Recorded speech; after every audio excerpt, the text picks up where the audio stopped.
ఓం పూర్ణమదః పూర్ణమిదం పూర్ణాత్ పూర్ణముదచ్యతే పూర్ణస్య పూర్ణమాదాయ పూర్ణమేవావశిష్యతే.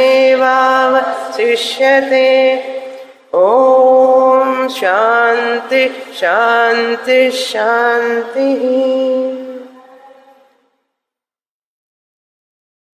రెండవ అధ్యాయమైనటువంటి బృహదారణ్యకోపనిషత్తులో 3 బ్రాహ్మణాలు చూశాం.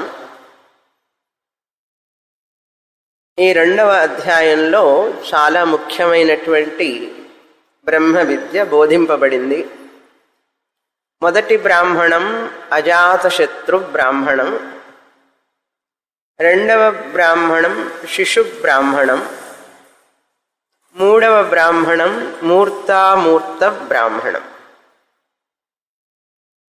ఈ మూర్తామూర్త బ్రాహ్మణంలో ఆత్మవిద్య అజాతశత్రువు గార్గ్యుడికి బోధించాడు. మొదటి బ్రాహ్మణం నుంచి 2, 3 ఒకే గురువు ఒకే శిష్యుడు. అజాతశత్రువే గురువు, గార్గ్యుడే శిష్యుడు. సత్యస్య సత్యం అని చివరగా బోధన చేశారు. ఈ ఆత్మ అనేటువంటిది నా నిజస్వరూపమని మనకు తెలియజేశారు. అజాతశత్రువు రాజు గార్గ్యుడికి విద్య చెప్పేటప్పుడు ఆత్మ విద్యని అది మనకు కూడా చెప్తున్నట్లే. సత్యస్య, ఈ ప్రపంచం వ్యావహారిక సత్యస్య ఆధారం అధిష్టానం రెండవ సత్యం ఆత్మస్వరూపం. సత్యస్య వ్యావహారిక సత్యస్య, సత్యం అంటే నిజమైనటువంటి పారమార్థికమైన సత్యం, పరమసత్యం అని అర్థం. మనం కూడా మాటల్లో అంటుంటాం, నేను చెప్పేది పరమసత్యం అండి అంటాం. ఆ పరమసత్యం కాదు ఇక్కడ. మనం అక్కడ పరమసత్యం అని వాడినా కూడా అటువంటి పరమసత్యం కాదు ఇది. అంటే నేను చెప్పేది పరమసత్యం అంటే అబద్ధం ఎన్నటికీ కాదు అని చెప్పడం కోసం అలా చెప్తాం. కానీ ఇక్కడ పరమసత్యం అంటే పారమార్థిక సత్యం, ఎల్లప్పుడూ నిత్యంగా ఉండేటటువంటి ఉనికి ఎరుక అయినటువంటి ఎగ్జిస్టెన్స్ కాన్షియస్నెస్ ప్రిన్సిపల్. ఉనికి అంటే ఎగ్జిస్టెన్స్, ఎరుక అంటే కాన్షియస్నెస్.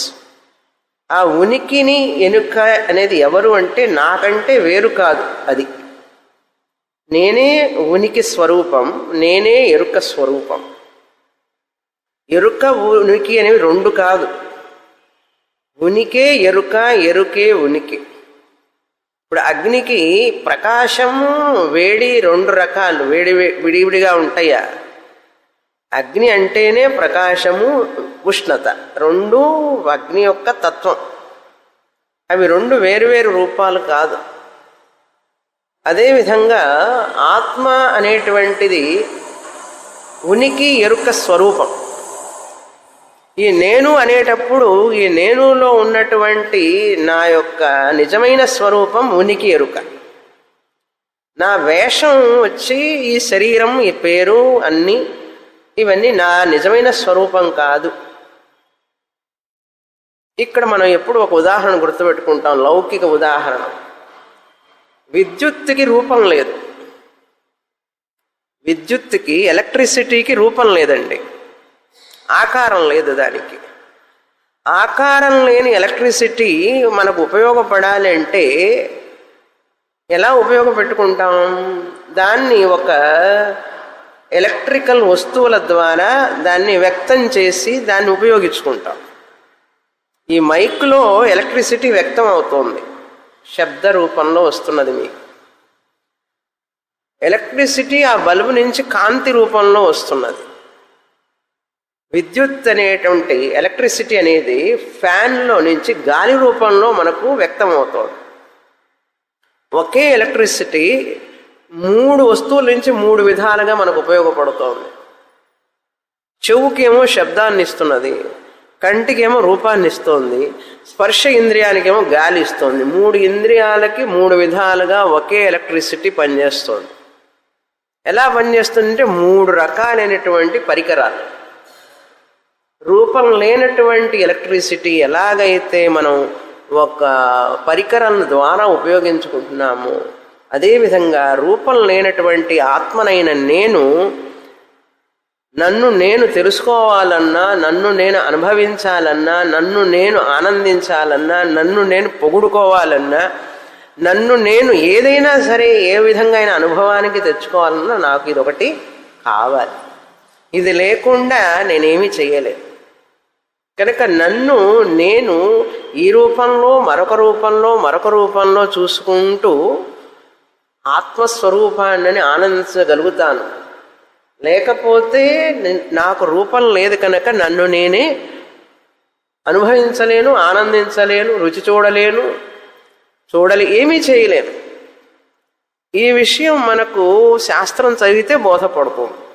అందుకని అజాతశత్రువు ఏం చెప్పాడు, నాయన ఈ ఉనికి ఎరుకనేటువంటిదే పరమసత్యం, పారమార్థిక సత్యం.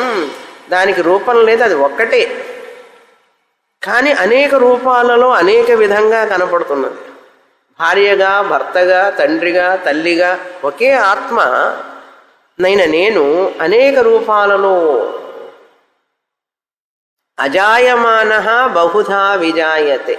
నాకు జన్మ లేకపోయినా కూడా నేను అనేక రకాలుగా పుడతాను, అనేక రకాలుగా కనపడతాను, అనేక రకాలుగా అనుభవానికి తెచ్చుకుంటాను. చెవులకి, కళ్ళకి, ముక్కుకి, నాలుకకి, చెవులకి, శరీరానికి రకరకాల అనుభవాలు. కనుక ఆత్మనైన నేను లేకపోతే ఈ శరీరం వృధా. ఈ శరీరం లేకపోతే నేను వ్యక్తం చేసుకోలేను. ఇది పరమసత్యం, ఇది సత్యస్య సత్యం. ఇప్పుడు ఆ సత్యస్య సత్యం ఎవరు? ఇప్పుడు నేను అంటే శరీరము, మనస్సు, బుద్ధి, చిత్త, అహంకారం, తర్వాత చైతన్యం, ఉనికి ఎరుకైన ఆత్మని. ఇప్పుడు ఈ ఉనికి ఎరుకైన ఆత్మ ప్లస్ శరీరం, ఈ రెండు కలవాలే, రెండు కలిస్తేనేగా నేను. ఇప్పుడు మనం ఇక్కడ కూర్చున్నాం, ఇవన్నీ కలిసే ఉన్నాయి. 5 వేళ్ల వేదాంతం గుర్తుంది కదా. 5 వేళ్ల వేదాంతం స్థూల శరీరం, సూక్ష్మ శరీరం, కారణ శరీరం, చిదాభాస, అహంకారం, ఆత్మ చైతన్యం, ఈ 5 కలిస్తేనే నేను. కనుక ఈ 5 ఏది నేను ముఖ్యం అని తెలుసుకుంటాం వేదాంతంలో. అంతే. మీరు వేదాంతానికి రాకముందు 5 అయి ఉన్నారు, వేదాంతానికి వచ్చిన తర్వాత కూడా 5 కలిసే కూర్చున్నాయి ఇక్కడ. కానీ ఇక్కడికి వచ్చినప్పుడు ఏం తెలుసుకుంటారు మీరు? ఏది సత్యం, ఏది నిత్యం, ఏది అసత్యం, ఏది అనిత్యం తెలుసుకుంటారు. అలా తెలుసుకోవడం వలన ఏమవుతుందంటే, సత్యాన్ని నిత్యాన్ని తెలుసుకుంటే ఆనందం, అసత్యాన్ని అనిత్యాన్ని తెలుసుకొని అది నిజం అనుకుంటే దుఃఖం. ఎప్పుడైనా నిజాన్ని తెలుసుకోవాలని అనిపిస్తుంది, సత్యాన్ని తెలుసుకోవాలనిపిస్తుంది, అసత్యాన్నే తెలుసుకోవాలనిపిస్తుంది, అనిత్యమైన దాన్నే తెలుసుకోవాలనిపిస్తుంది. ఎవరికైనా అనిపించదు.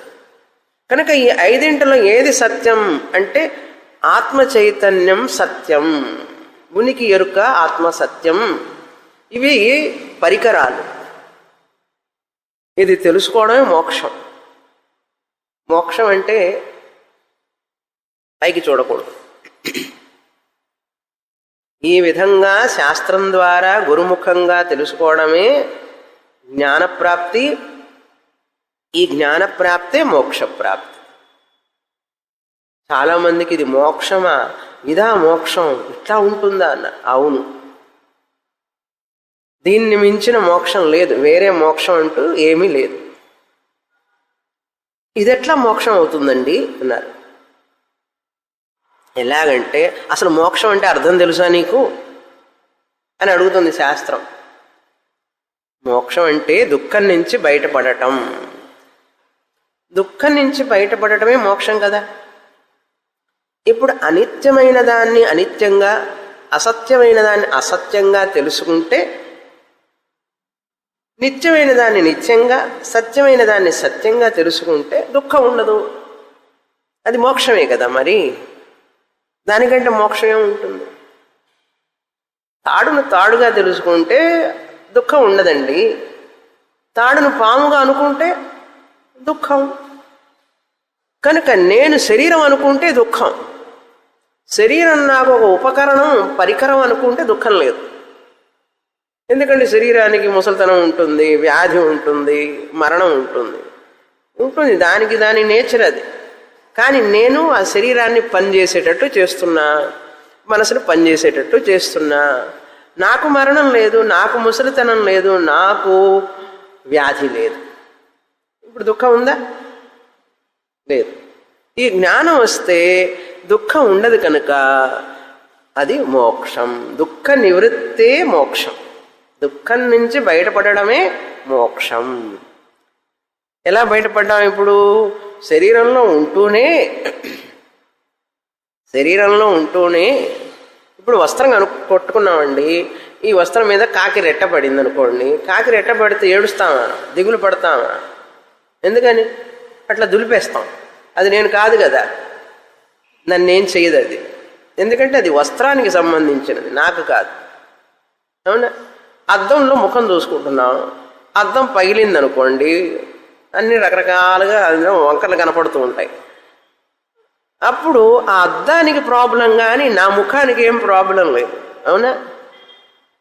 ఇవన్నీ బాగా తెలుసు కదా. అదేవిధంగా ఇది కూడా తెలుసుకోవాలి. ఇది శరీరానికి సంబంధించినది. ఈ బాధలు శరీరానికి ఉంటూనే ఉంటాయి. ఇవి శరీరానికి సంబంధించినవే కానీ నాకు కాదు అని తెలుసుకోవడమే ముక్తి. దుఃఖ నివృత్తి ఏవ ముక్తిహీన. అంతేకాని చనిపోయిన తర్వాత ఎక్కడికో వెళ్ళిపోతాం ఆ పైలోకాలకి అనేది పిల్లలకి చెప్పేటటువంటి పాఠం. అది పెద్దవాళ్ళకి కాదు. పురాణాల కథలన్నీ కూడా పిల్లలకి 60 ఏళ్ళు 70 ఏళ్ళు వచ్చిన తర్వాత కాదు. ఇంకా అవి చదువుతున్నామంటే 60-70 ఏళ్ళకు కూడా రామాయణం, భారతం, భాగవతమే నాకు బాగుంటుందండి భగవద్గీత కంటే అన్నారనుకోండి. 60-70 ఏళ్ళు వచ్చిన తర్వాత కూడా నాకు ఇంకా భాగవతం, రామాయణమే బాగుంటుందండి, భగవద్గీత నాకు అంతగా ఇష్టం ఉండదు అన్నాడు అనుకోండి. అంటే ఏమిటో తెలుసా? 25 ఏళ్ళు వచ్చిన అబ్బాయి నాకు ఇంకా బోర్ అంటే ఇష్టం అండి, గోళీలు అంటే ఆడుకోవడం అంటే ఇష్టం అండి అంటే ఎట్లా ఉంటుంది? ఆ తల్లికి ఎట్లా ఉంటుందండి? తల్లి ఏడుస్తుంది. 25 ఏళ్ళు వచ్చిన అబ్బాయి బెలూన్ అడుగుతాడా? అట్లాగే ఉంటుంది. ఇప్పుడు మనం గనక అలా అంటే అది అర్థం. అంటే మానసికమైనటువంటి వ్యాధి ఉన్నవాడికి, మెంటల్ రిటార్డెడ్ ఓన్లీ బెలూన్ అడుగుతాడు 25 ఏళ్ళకి. 2 ఏళ్ల పిల్లవాడు అడుగుతాడు కానీ బెలూన్ 25 ఏళ్ల పిల్లవాడు అడగచ్చా? అదేవిధంగా రామాయణ, భారత, భాగవతాలు 10 ఏళ్ళు 15 ఏళ్ళు 16 ఏళ్ళప్పుడు చదువుకొని ఆనందించవలసిన స్టోరీస్ అవి. 60-70 ఏళ్లలో వాటిలో ఉన్నటువంటి నిగూఢమైన తాత్పర్యాన్ని, అర్థాన్ని, వేదాంతాన్ని బయటికి తీసేటటువంటి శక్తి మనకు రావాలి. అది ఎలా వస్తుందంటే ఉపనిషత్తు, వేదాంతం చదివితే ఓహో రామాయణంలో ఇంత గొప్పతనం ఉంది, రాముల వారు పరమాత్మ, సీతాదేవి జీవాత్మ, హనుమంతుల వారు గురువులాగా వాళ్ళిద్దరినీ కలిపారని చెప్పి చెప్పుకోగలుగుతాం. లేకపోతే పురాణ కాలక్షేపంలోనే మనం అట్లాగే పిల్లల్లాగానే ఉండిపోతాం. అందుకని అజాత శత్రువు గార్గ్యుడి ద్వారా మనకేం బోధించారు? ఇప్పుడు నువ్వు ఆత్మస్వరూపానివి. మనం చాందోగ్యంలో విన్నట్లుగా తత్వమసి, తత్వమసి, నువ్వే ఆత్మస్వరూపానివి. అదేవిధంగా ఇక్కడ నువ్వే సత్యస్య సత్యానివి, ప్రాణావై సత్యం అన్నారు. ఈ ప్రాణాలకి, ఇంద్రియాలకి, మనస్సు, బుద్ధి, చిత్తహంకారం, ఈ నామరూప ప్రపంచం మొత్తానికి కూడా పరమసత్యం నువ్వే అన్నారు. ఇది వ్యావహారిక సత్యానికి అధిష్టానం నువ్వే. నువ్వంటే ఎవరిప్పుడు? మళ్ళీ అంగుష్ఠమాత్ర పురుష, ఎరుక, ఉనికి. నేను ఉన్నాను అనే దాంట్లో మార్పు లేదు. నేను ఎలా ఉన్నాను, ఎక్కడ ఉన్నాను, ఎప్పుడు ఉన్నాను అనేది 4 అనాత్మలకు సంబంధించింది. ఈ నాలుగింటికి సంబంధించింది. కానీ నేను ఉన్నాను అనేది ఈ యొక్క పరమాత్మ లేక అంగుష్ట మాత్ర పురుష ఆత్మకు సంబంధించింది. కనుక మీరే ఆలోచించుకోండి. ఇప్పుడు మీలో ఇది ఈ ఐదింటిలో ఏది నిజమైన స్వరూపం నాది అంటే వేళ్ళు చూడకండి. నేను ఉన్నాను అనేటటువంటి ఈ యొక్క ఎరుక, ఈ ఎరుకే ఆత్మస్వరూపం. ఉన్నాను అనేది ఆత్మస్వరూపం. ఎలా ఉన్నాను, ఏమి తెలుసుకుంటున్నాననేది వ్యవహారిక సత్యం. అందుకని మనందరం కూడా మనం ఒకే మాట కామన్గా వాడేది ఏమిటో తెలుసా? నేను ఉన్నాను, మే హూ, ఐ యామ్ నాన్ ఇరికేన్. ఎనీ భాష, ఏ భాషలో చెప్పినా కూడా నేను ఉన్నాను, నేను ఉన్నానులో మార్పు లేదు. అది సత్యస్య సత్యం. ఇంత చెప్పిన తర్వాత ఇప్పుడు 4వ బ్రాహ్మణానికి వెళుతున్నాం. ఈ బ్రాహ్మణంలో గురువు శిష్యుడు మళ్ళీ వేరే వాళ్ళు. యాజ్ఞవల్కుల వారు గురువు, మైత్రేయి శిష్యురాలు. దీన్ని మైత్రేయి బ్రాహ్మణం అంటారు.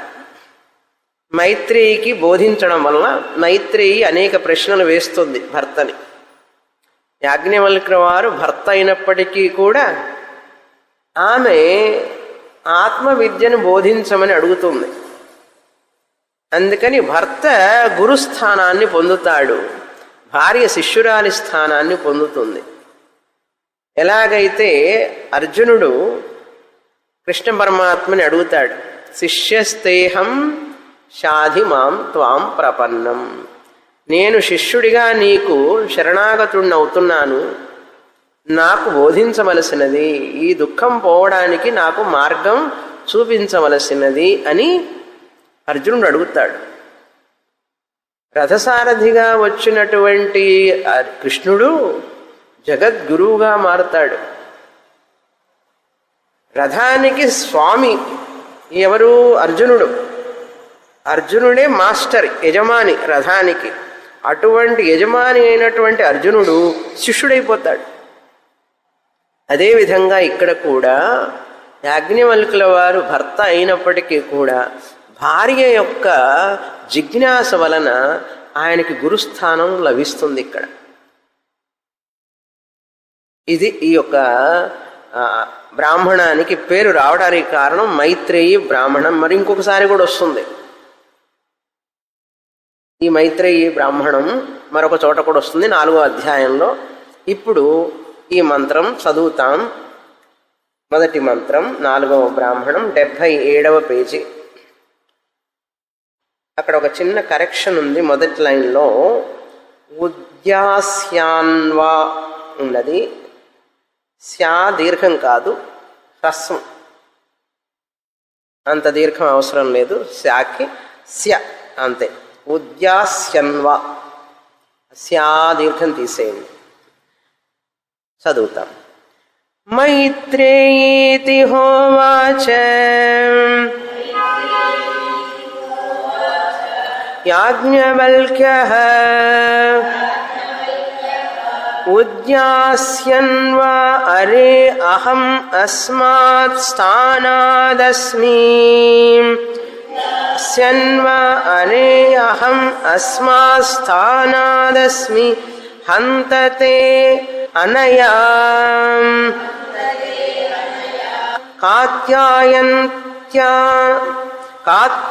కాత్యాయన్యాంతం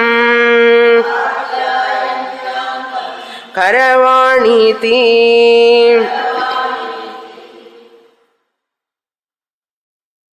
మైత్రేయి ఇతి హ ఉవాచ. మైత్రేయికి మైత్రేయితో యాజ్ఞవల్క్యః ఉవాచ.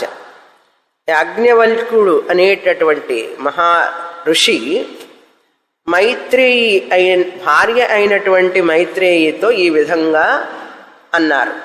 ఉవాచ ఏమని అంటే ఉద్యాస్యత్. ఉద్యాస్యత్ అంటే నేను ప్రవేశిస్తాను, పై మెట్టుకు ప్రవేశిస్తాను అని అర్థం. ఉత్ అంటే పై మెట్టు. ఉద్యాస్యత్ నేను పై మెట్టుకి ప్రవేశిస్తాను. దేని నుంచి? అస్మాత్ స్థానాత్, ఈ యొక్క స్థానం నుంచి, ఈ గృహస్థాశ్రమం నుంచి. అస్మాత్ స్థానాత్ అహం ఉద్యాస్యత్, నేను పై మెట్టుకి ప్రవేశిస్తానంటే నేను సన్యాసాశ్రమాన్ని తీసుకుంటాను అని అర్థం. అహం నేను, అస్మాత్ స్థానాత్ అహం ఉద్యాస్యత్ అస్మి. దాని కొరకు నేనేం చేయాలి ఇప్పుడు తెలుసా? ఓ మైత్రేయి హంత, ఓ మైత్రేయి విను.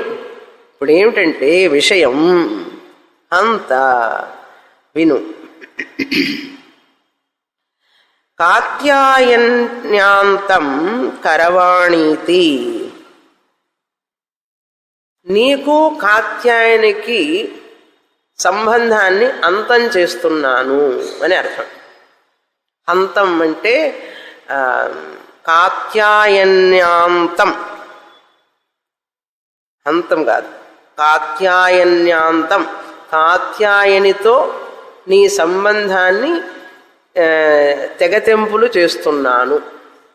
ఇదేమిటండి ఈ భాష అంటే ఏమిటో అర్థం తెలుసా? నేను సన్యాసం తీసుకుంటే మీ ఇద్దరికి ఏం సంబంధం ఉండదు. నేను భర్తగా ఉన్నంతసేపు, గృహస్థాశ్రమంలో ఉన్నంతసేపు మీరిద్దరూ నాకు భార్యలు. ఈయనకి 2 భార్యలు.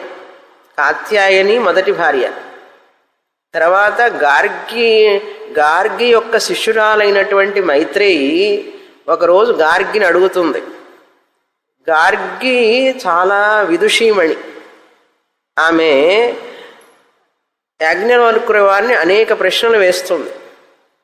ఆమె యొక్క జ్ఞానం ప్రఖ్యాతి అందరికీ తెలుసు. అందువల్ల మైత్రేయి ఆవిడ దగ్గర చదువుతూ ఉంటుంది.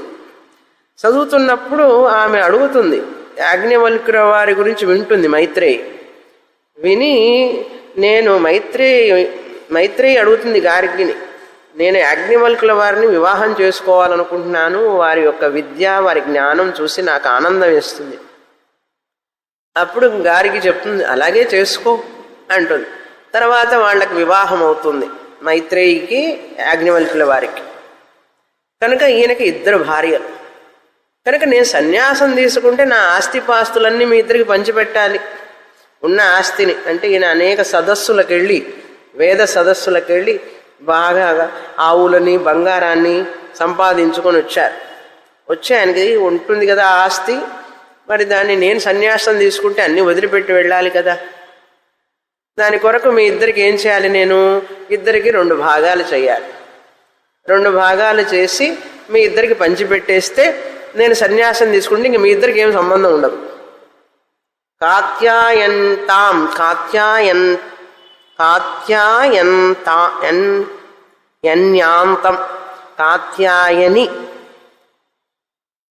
అంతం కాత్యాయన్యాంతం.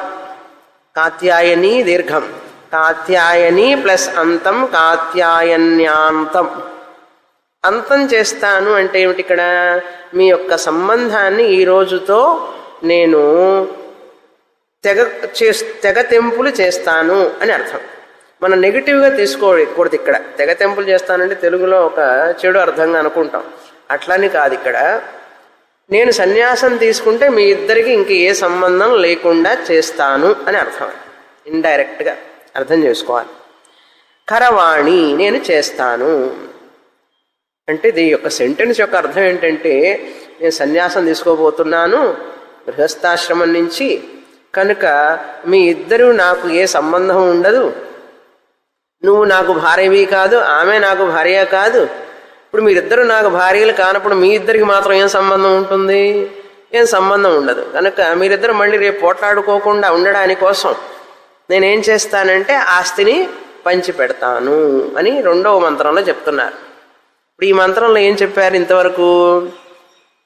అరే మైత్రేయి, నేను గృహస్థాశ్రమం నుంచి సన్యాసాశ్రమం తీసుకోబోతున్నాను కనుక నీకు కాత్యాయనితో ఉన్నటువంటి సంబంధాన్ని నేను ఈ రోజుతో లేకుండా చేస్తున్నాను అని అర్థం.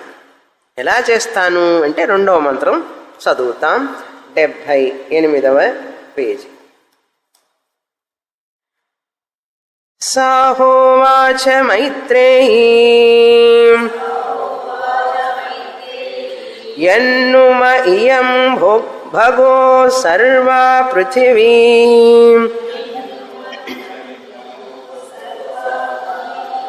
విత్తేన పూర్ణా స్యాత్ కథం తేనామృతా స్యామితి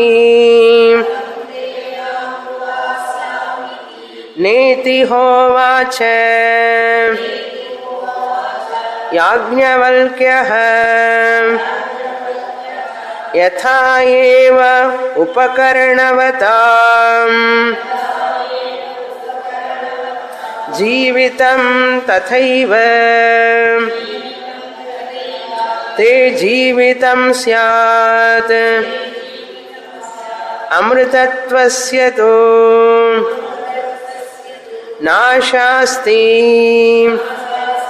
విత్తేనేతి.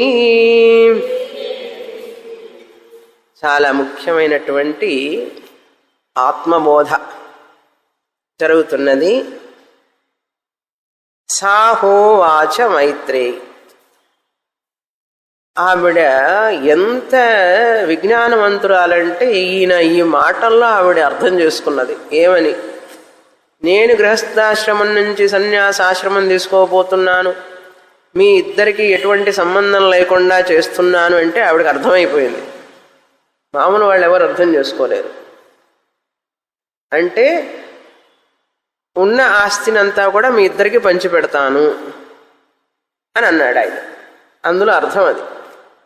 ఆవిడప్పుడు అడుగుతోంది, మీరు సన్యాసం తీసుకొని పోతారు అంటే మీకున్నవన్నీ మాకు ఇచ్చేసి వెళ్ళిపోతారు. సరే, అలా అయితే సాహో వాచ. సా అంటే ఆ మైత్రేయి యాజ్ఞవల్కుల వారితో ఈ విధంగా అన్నది. సాహో వాచ మైత్రేయి. హ ఉవాచ హోవాచ ఈ విధముగా అన్నది. సా మైత్రేయి. ఆ మైత్రేయి. ఆమె అంటాను చూసారా తెలుగులో? ఆమె అనే దాన్ని సంస్కృతంలో సా అంటారు. సా అంటే సరిగమ పదని సా కాదు. సా అంటే ఆమె. ఆమె మైత్రేయి ఈ విధంగా యాజ్ఞవల్క్య వారితో చెప్పింది. ఏమని? ఎన్ను మయ్యం భగో. భగో అంటే హే భగవన్. భర్తని హే భగవాన్ అని సంబోధిస్తున్నది. ఈ రోజుల్లో ఎవరన్నా పిలుస్తారు అట్లా? కొట్టకుండా అరవకుండా తిట్టకుండా ఉంటే పర్వాలే. భగో అంటే హే భగవాన్ అంటే ఓ లార్డ్ అని అర్థం. భగవత్ స్వరూపులైనటువంటి అంటే ఆయనకు అంత జ్ఞానం ఉన్నది. ఆ విషయం మైత్రేయికి తెలుసు. హే భగవన్ అని అర్థం. భగో యన్ను. యహ ను. యన్ను నిజంగా అసలు అంటాం చూసారా మనం? నిజంగా అసలు అంటాం. అలాగే యన్ను అని అర్థం. ఏమిటి? సర్వా పృథివీ విత్తేన పూర్ణా స్యాత్. ఈ యొక్క పృథివీలో ఉన్నంత ధనమంతా కూడా మీరు నాకు ఇచ్చారే అనుకోండి. సర్వా పృథివీ, ఈ భూమండలంలో ఉన్నటువంటి ధనం ఎంతైతే ఉన్నదో అంత ధనాన్ని ఒకవేళ నేను పొందానే అనుకోండి. కథం తేన అమృతాస్యామితి. నేను ఆ ధనం వలన మరణం లేని స్థితిని పొందుతానా? అమృతాస్యాం అంటే మరణం లేనటువంటి అమృత స్వరూపాన్ని నేను పొందగలనా అంటే మోక్షాన్ని పొందగలనా? ఈ పృథివిలో ఉన్న ధనాన్ని మొత్తం నాకు ఇస్తే మీరు నాకు మోక్షం వస్తుందా చెప్పండి అని అడిగింది. పృథివీ విత్తం అంటే ఈ భూమండలం మీద ఉన్న ధనమంతా కూడా నాకు ఇస్తే, ఆస్తిపాస్తులన్నీ మీవి నావి అన్నీ నాకు ఇచ్చారనుకోండి, నాకు మరణం లేనటువంటి స్థితి అమృతత్వం లభిస్తుందా? కథం ఏతేన, అది ఎలా లభిస్తుంది దాని వలన అని అడిగింది. అడిగితే ఇంతవరకు మైత్రేయి. తర్వాత ఆయన చెప్తున్నారు, న ఇతి హోవాచ యాజ్ఞవల్క్య, లభించదు. యాజ్ఞవల్క ఉవాచ, ఏమని యాజ్ఞవల్కులు చెప్పారు, న ఇతి, లభించదు, అమృతత్వం లభించదు. ఈ పృథ్వీ మొత్తం మీద ఈ భూమండలంలో ఉన్న ధనమంతా కూడా నువ్వు పొందినా కూడా, సుఖ సంపదలు పొందినా, నీకు మరణం లేనటువంటి అమృతత్వ స్థితి నీకు లభించదు. అంటే మోక్షం లభించదు అని అర్థం. యయా ఏవ ఉపకరణవతాం జీవితం తయా ఏ తే జీవితం. కానీ ఈ ధనము సంపద ఇవన్నీ కూడా మోక్షాన్ని ఇవ్వవు, కానీ నీకు కొంచెం చాలా సుఖంగా జీవించడానికి ఉపయోగపడతాయి. మంచి ఫ్యాను, లైట్లు, ఇల్లు, వసతులతో జీవించవచ్చు. పట్టు చీరలు కట్టుకోవచ్చు, లేకపోతే టీవీలు కొనుక్కోవచ్చు, ఫోన్లు కొనుక్కోవచ్చు, సోఫా కొనుక్కోవచ్చు, బెడ్ కొనుక్కోవచ్చు, పెద్ద ఇల్లు కట్టుకోవచ్చు, రకరకాలైనటువంటి సౌకర్యాలను ఏర్పరచుకోవచ్చు. ఉపకరణవత అంటే ఏంటి? ఇంటికి కావలసిన సామాన్లు, ఫ్రిడ్జ్, టీవీ, వాషింగ్ మిషన్, లేకపోతే ఒక జనరేటర్, ఒక ఇన్వర్టర్, పనివాళ్ళు, పరివారం, కారు డ్రైవర్లు, కార్లు, రకరకాల వాహనాలు, ఇవన్నీ ఉపకరణాలు. ఎన్ని కావాలంటే అన్ని. బంగారం మర్చిపోయినా, బంగారం, వెండి, రకరకాలైనటువంటి వైఢూర్యాలు, వజ్ర వైఢూర్యాలు ఆనందంగా అనుభవించడానికి ఉపకరణాలు.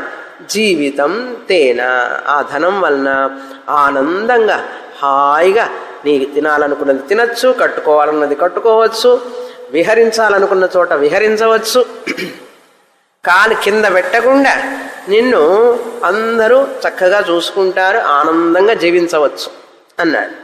చూడండి, యయా ఏవ ఉపకరణవతాం జీవితం తయా ఏవ. ఏ ఉపకరణాలతో నీ జీవితం ఆనందంగా జీవించవచ్చో ఆ విధంగా నీకు ఆ ధనమంతా సహాయపడుతుంది. జీవితం స్యాత్, నువ్వు జీవించవచ్చు. అంతేకాని అమృతత్వస్యతు న ఆశా విత్తేన ఇది. విత్తేన, ధనం వలన నీకు ఎన్ని ఫిక్స్డ్ డిపాజిట్లున్నా, ఎన్ని కార్లు ఉన్నా, ఎంతమంది పిల్లలున్నా, ఎంతమంది మనవాళ్ళు ఉన్నా కూడా, ఎన్ని ఇళ్ళున్నా, ఎన్ని భూములున్నా కూడా, ఎంత బంగారం ఉన్నా కూడా, విత్తేన, విత్తం అంటే ధనం, విత్తేన అమృతత్వం మోక్ష ఆశ. ఆశ అంటే ఎటువంటి ఆశ అంటే కోరిక, నీ కోరిక తీరదు. అమృతత్వ ఆశ. ఇక్కడ అమృతత్వస్యతు నాశ అని ఉన్నది. నాశ అంటే నాశం కాదు, నశించడం కాదు. న ఆశ, అమృతత్వస్యత్ ఆశ అంటే లభించేటటువంటి అవకాశం, మోక్షాన్ని పొందే అవకాశం, ఆ ఆపర్చునిటీ. ఆశ న అస్తి ఇది, ఈ విధంగా చెప్పారు. ఎంత ధనమున్నా కూడా అమ్మా సుఖము శాంతి రాదు. మంచి పట్టుపరుపులు కొనుక్కోవచ్చేమో, బంగారపు మంచాలు కొనుక్కోవచ్చేమో, కానీ నిద్ర మాత్రం కొనుక్కోలేవు. రకరకాలైన ఆహార పదార్థాలు కొనుక్కుంటామేమో, అన్ని రెడీమేడ్గా దొరుకుతున్నాయి కదా ఇప్పుడు. ఏది ఇళ్లల్లో వండడం లేదు కదా. కృష్ణాష్టమి అన్నా కూడా షాపు నుంచే వస్తాయి, వినాయక చవితి అన్నా షాపు నుంచే వస్తాయి. అన్నీ ఏం కష్టపడకుండా అన్నీ దొరుకుతాయి. నీకు ఇంకేం కష్టపడక్కర్లేదు. ఇన్ని సుఖాలు వచ్చినా కూడా నీకు మాత్రం మనశ్శాంతి మాత్రం రాదు. అన్నీ దొరుకుతాయి కానీ నీకు తినడానికి, అరగడానికి ఇక్కడ ఆకలి ఉండదు, మనశ్శాంతి ఉండదు, సుఖం ఉండదు. ఎందుకంటే మనశ్శాంతి సుఖం మోక్షం వల్ల లభిస్తాయి, ధనం వల్ల లభించదు. పేరు ప్రఖ్యాతులు ఇవన్నీ సుఖ మనశ్శాంతిని ఇవ్వవు.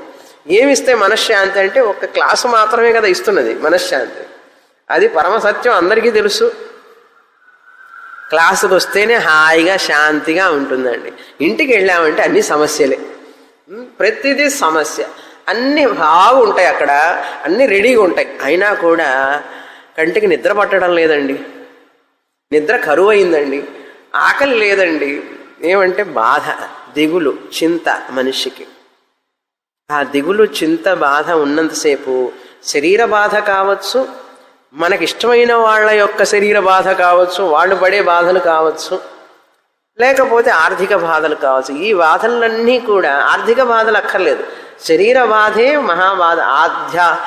ఆది తాపాన్ని, తాపత్రయం, ఆధ్యాత్మిక తాపం, అది భౌతిక తాపం, అది దైవిక తాపం. చూశారుగా అమెరికాలో నార్త్ కెరోలినా తుఫాను చూడండి ఎట్లా వచ్చిందో. మన కేరళలో చూశారు, పెద్ద పెద్ద ధనవంతులే. మెడ్రాసులో చూసాం కదా ఎటువంటి తుఫాను వచ్చిందో. కనుక మనుషులకి ధనం ఉన్నంత మాత్రాన సుఖం ఉండదమ్మా, మనశ్శాంతి రాదు అన్నాడు. చెప్పేశాడు. చెప్తే ఆవిడ అడుగుతోంది మళ్ళీ తర్వాత ఏమని, మరి అట్లయితే నాకెందుకండి ఆ ధనం అంటున్నది. చూసారా, మనమైతే ఏం చేస్తాం, ఈ ప్రశ్న అంత అడగం. ఎప్పుడు వెళ్తారు సన్యాసం తీసుకో, నాకు ఎప్పుడు రాసిస్తారు, వీళ్ళు ఎప్పుడు రాసిస్తారని ఎదురు చూస్తుంటారు. పిల్లలు, భార్య అందరూ కూడా ఎప్పుడు వీళ్ళు రాసిస్తారు. ముందే ప్లాన్ వేస్తారు, నా పోర్షన్ ఎంత వస్తుంది, నా భాగం ఎంత వస్తుందని చెప్పి. ఎప్పుడో రాబోయే 20 సంవత్సరాల తర్వాత రాబోయేదాన్ని ఇప్పటి నుంచే లెక్కలు వేస్తూ కూర్చుంటారా లేదా? వేళ్ల మీద లెక్కలు వేస్తుంటారు, ఎంత వస్తుంది, ఎంత వస్తుంది, ఎంత వడ్డీతో కలిపి ఇట్లాంటి లెక్కలు వేసుకుంటారు. కానీ మైత్రేయి ఎక్సెప్షనల్ కేస్ చూడండి ఏం అడుగుతున్నదో. 3వ మంత్రంలో అదే పేజీలో క్రింద, సాహోవాచ మైత్రేయీ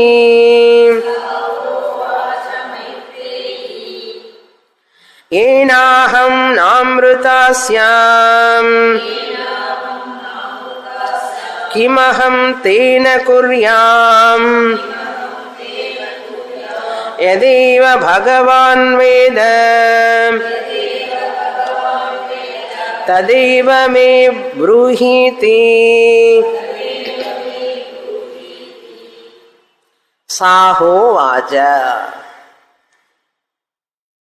సా మైత్రేయి ఉవాచ, ఈ విధంగా అడిగింది, మళ్ళీ తిరిగి ప్రశ్నించింది భర్తని. ఏన అహం న అమృతాస్యాం, ఏ ధనం వల్లనైతే నేను అమృతత్వాన్ని పొందలేను, మనశ్శాంతిని, సుఖాన్ని, మోక్షాన్ని పొందలేను, కిమహం తేన కుర్యాం, తేన విత్తేన, ఆ ధనం వలన నేనేం చేసుకుంటాను, కిం కుర్యామహం, నేనేం చేసుకుంటాను, నాకెందుకు, అమృతత్వం ఇవ్వనటువంటి, మోక్షాన్ని ఇవ్వనటువంటి, మనశ్శాంతిని ఇవ్వనటువంటి ఆ ధనంతో నాకేమిటండి పని, నాకెందుకు అని అన్నది. అది ప్రశ్న, క్వశ్చన్ మార్క్ అనమాట. క్వశ్చన్ మార్క్ పెట్టుకోవాలి. కిమ్ అని వచ్చింది కదా, కిమహం కుర్యాం, కిం అహం కుర్యాం తేన విత్తేన, తేన అంటే విత్తేన, ధనంతో. అడిగి మళ్ళీ చెప్పి ఏం అడుగుతోంది చూసారా, యత్ యదేవ భగవన్ వేద, మీకు ఏమైతే తెలుసో అమృతత్వాన్ని గురించి, తదేవ మే బ్రూహి ఇది, దాన్ని గురించే మీరు నాకు చెప్పవలసినది. అమృతత్వం అనేది ఏదో అన్నారు కదా, అమృతత్వం పొందలేని అన్నారు కదా, అంటే మీరు అన్ని వదిలిపెట్టి ఎడుతున్నారు. మీకు దీనివల్ల అమృతత్వం రాదని తెలిసింది, మీరేదో ఇంకా ఏదో సాధించి ఉన్నారు, ఏదో పొందాలి అమృతత్వం కోసం మీరు ప్రయత్నిస్తున్నారు కదా, మీకు ఏదో తెలిసి ఉంటుంది. ఆ అమృతత్వం ఏదో నాకు చెప్పండి, నాకు బోధించండి. నాకు ఈ ధనం వద్దు, మీరు ఇచ్చే ఆస్తిపాస్తులు వద్దు, ఆ సామాన్లు వద్దు, ఈ ఇల్లు వద్దు, వాకిలి వద్దు, మీతో పాటే వస్తాను నేను కూడా, నాకు అది చెప్పండి.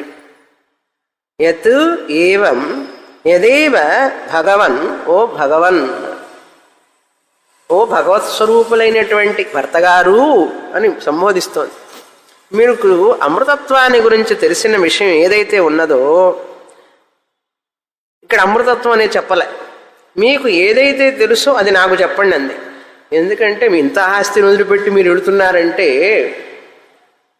మీకు దీనికంటే వాల్యూ అయినటువంటిది ఏదో ఉండి ఉంటుంది. చూసారా ఎట్లా అనుమానించిందో. అనుమానం అంటే చెడు అనుమానం కాదు, ఇక్కడ మంచి అనుమానం. ఇన్ఫరెన్స్ అంటారు.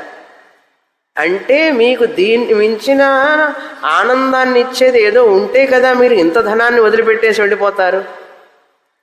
కనుక మీకు ఏమి తెలుసో అది నాకు చెప్పండి అన్నది. మీరు ఏం పొందదలుచుకున్నారో ఇవన్నీ వదిలేసి అదేమిటో నాకు చెప్పండి అన్నది. బ్రూహి అని అడుగుతోంది. ఒక చిన్న కథలో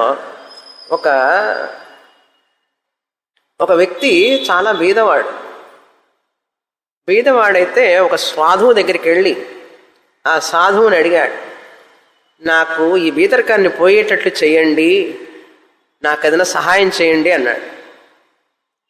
అంటే ఆ సాధువు ఒక మణిని ఇచ్చాడు, చాలా ఖరీదైనటువంటి మణిని ఇచ్చాడు. ఈ మణి తీసుకెళ్ళి ఏదైనా వ్యాపారికి ఇస్తే ఆ వ్యాపారి నీకు ధనం ఇస్తాడు, ఎందుకంటే మణిని తినలేడు కదా. ఆ మణిని ఇస్తే ఆ వ్యాపారి నీకు ధనం ఇస్తాడు, ఆ ధనంతో నువ్వు ఆనందంగా జీవించవచ్చు జీవితాంతం అన్నాడు. సరే ఈ బీదవాడు పాపం ఆ మణిని తీసుకొని వస్తూ ఉన్నాడు.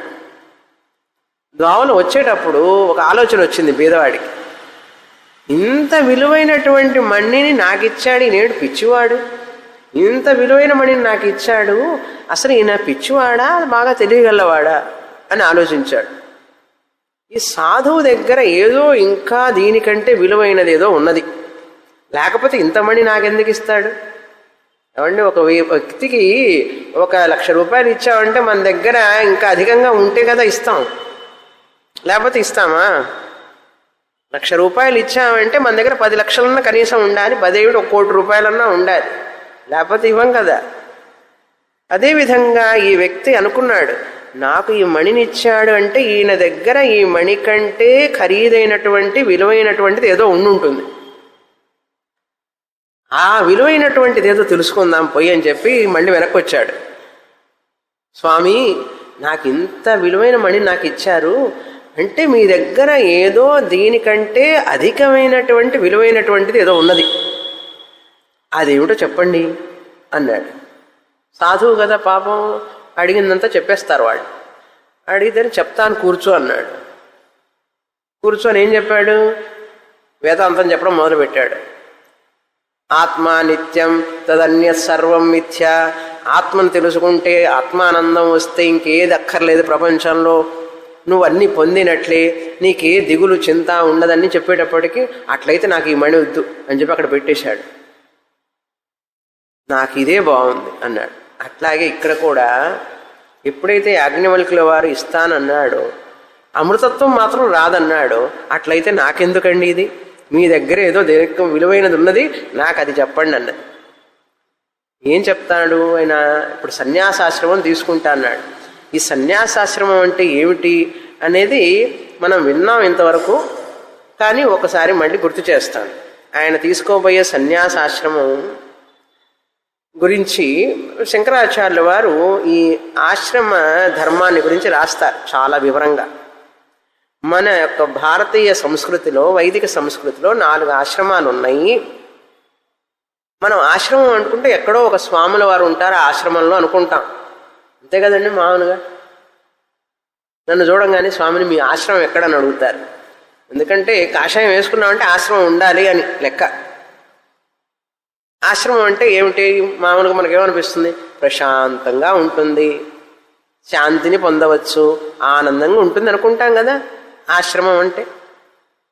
వైదిక సంస్కృతిలో గృహస్థాశ్రమం అని పెట్టారు చూడండి.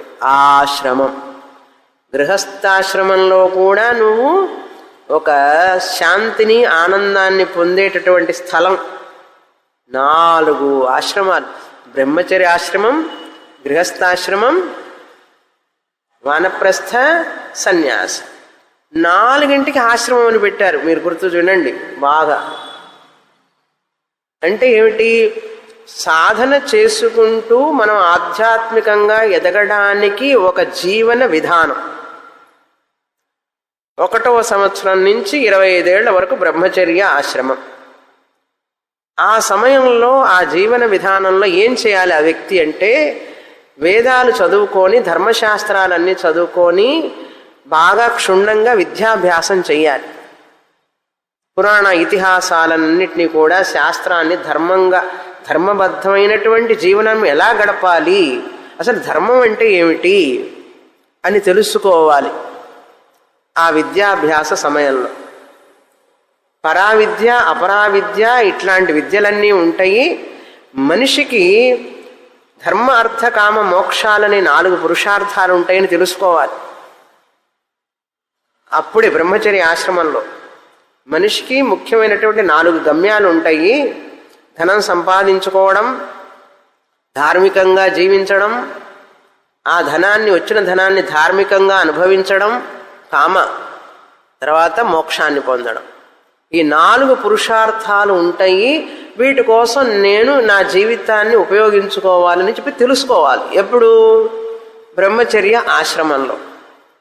ఇప్పుడు మన పిల్లలు ఏం తెలుసుకుంటున్నారంటే ధర్మము తెలుసుకోవడం లేదు, 4 పురుషార్థాలు తెలుసుకోవడం లేదు. మధ్యలో ఉన్న 2 పురుషార్థాలు మాత్రం తీవ్రంగా ఉన్నాయి.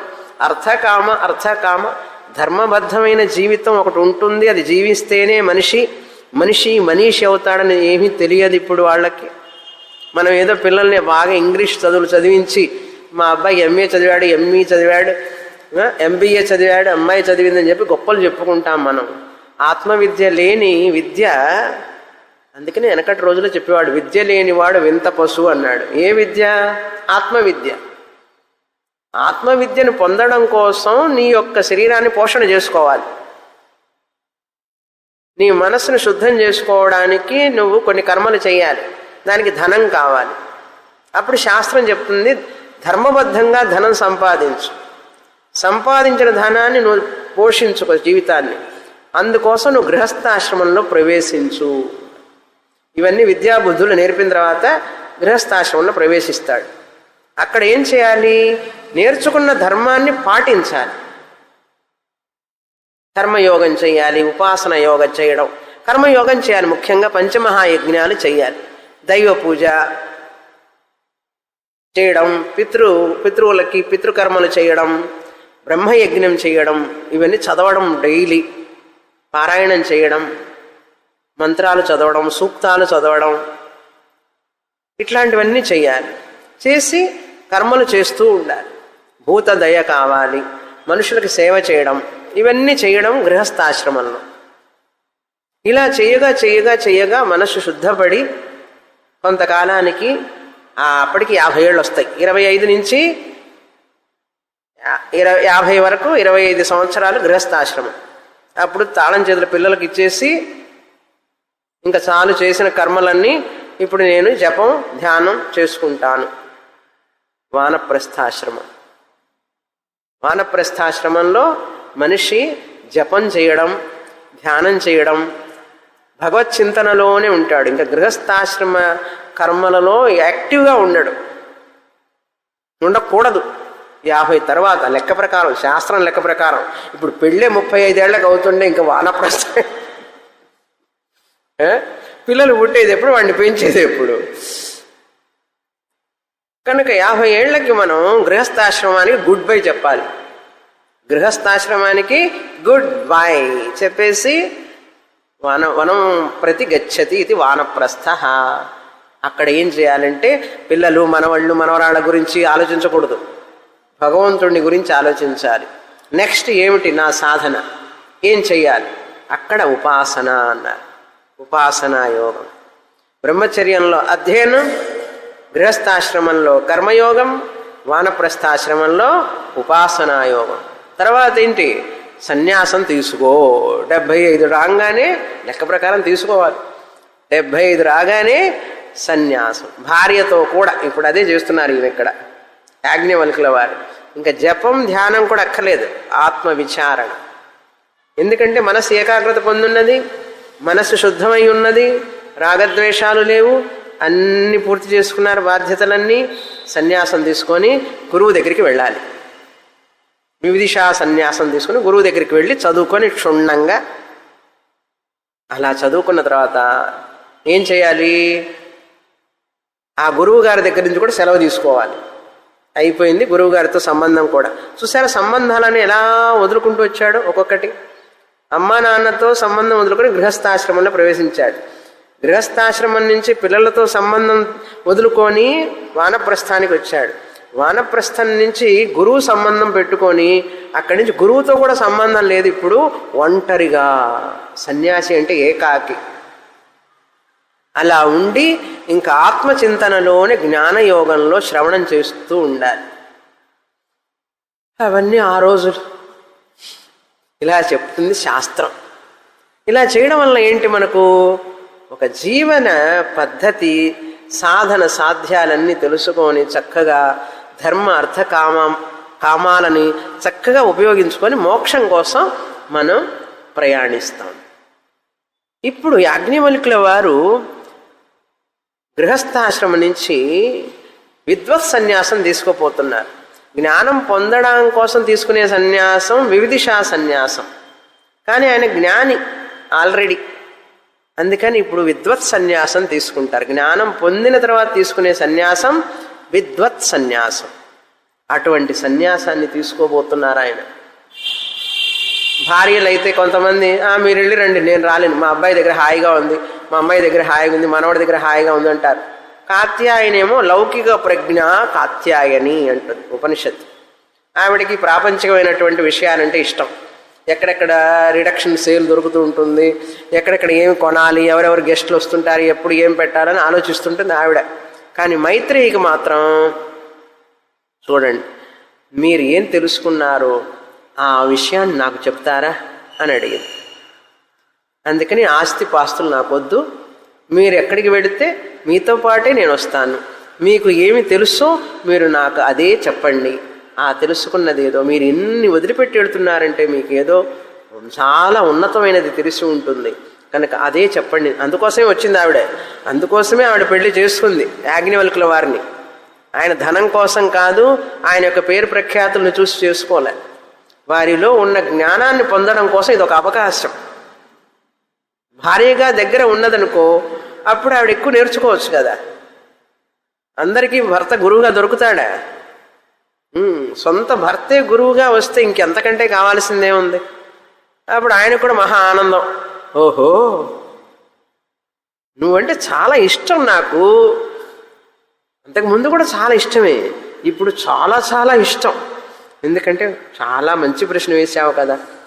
ఈ ప్రాపంచిక విషయాలన్నీ అడిగితే నాకు అంతగా చెప్పలేను, కానీ నువ్వు ఆత్మ విషయం అడిగావు అనుకో బాగా చెప్తాను.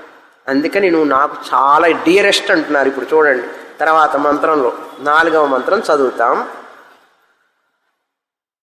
79వ పేజీ 4వ మంత్రం. సహోవాచ యాజ్ఞవల్క్యః ప్రియా బతారేణః సతీ ప్రియం భాషసే ఏహి ఆస్వ వ్యాఖ్యాస్యామి తే వ్యాచక్షాణస్య తు మే అచక్షాణస్య తు మే నిదిధ్యాసస్వేతి. సహోవాచ యాజ్ఞవల్క్యః. యాజ్ఞవల్కుడు సహ యాజ్ఞవల్క్య. ఇప్పుడు సహ ఉంది అంటే పుంలింగం, సా అంటే స్త్రీలింగం, ఆయన అతడు అని అర్థం. సంస్కృతంలో సహ అంటే ఆయన అతడు అని అర్థం, ఆ యాజ్ఞవల్క్యుడు అని అర్థం. యాజ్ఞవల్కుల వారు ఏమన్నారు? ఉవాచ, ఈ విధంగా అన్నారు మైత్రేయితో. ఏమని? ప్రియావతారేణ. ఆహా, ఎంతటి ఆనందకరమైనటువంటి ప్రశ్న వేశావు. ప్రియావతారే. ప్రియ అంటే ప్రియమైనటువంటి. అరే అంటున్నారు, ఆమెమో భగవన్ అని చెప్పి పిలిచింది, ఈయనేమో అరే. అరే అరే అంటే ఆవిడ్ని సంబోధించడం. ఒరై అరే అంటుంటా చూసారా మనం తెలుగులో కూడా, ఒరై అరే అంటుంటాం. స్త్రీలింగం అయితే అరే. అరే భాషసే చక్కగా మాట్లాడుతున్నావు. ప్రియా ప్రియం అరే ప్రియా బతారే నువ్వు చక్కగా పలుకుతున్నావు అని అర్థం. యాజ్ఞవల్క్య ఉవాచ అరే నహ అంటే నాతో, ప్రియా నాకు ప్రియమైనటువంటి నీవు నాతో, బత అరే బతారే అంటే బత అరే బతారే, బత అంటే ఆహా అని అర్థం. అరే ఆహా అంటుంటా చూసారా మనం తెలుగులో, ఆహా ఎంత ప్రియంగా భాషసే మాట్లాడుతున్నావు. ఏహి ఇక్కడికి రా, ఇట్రా కూర్చో, దగ్గరలోనే ఉన్నది ఆవిడ, ఇంకాస్త దగ్గరికి రా అని అర్థం. అక్కడ కొంచెం దగ్గరలో ఉన్న వ్యక్తిని ఇంకాస్తకి దగ్గరికి వచ్చి ఇక్కడ కూర్చోమ్మా, ఆస్వ అంటే ఉపని అంటాం చూసారా. ఎప్పుడైతే ఆవిడ మీకు ఏమైతే తెలుసో నాకు బోధించండి అన్నది కదా, అనగానే ఆయన గురుస్థానాన్ని పొందేశాడు. పొందగానే ఉపని అంటే దగ్గరకు వచ్చి క్రింద కూర్చో అని అర్థం. ఉపని అనేది ఉపనిషత్తుకి పేరు. ఉపని నువ్వు వచ్చి కూర్చున్నావు అనుకో, ఆస్వ కూర్చో, అప్పుడు షద్ అంటే నేను బోధిస్తాను, అది ఉపనిషత్తు అంటే అర్థం.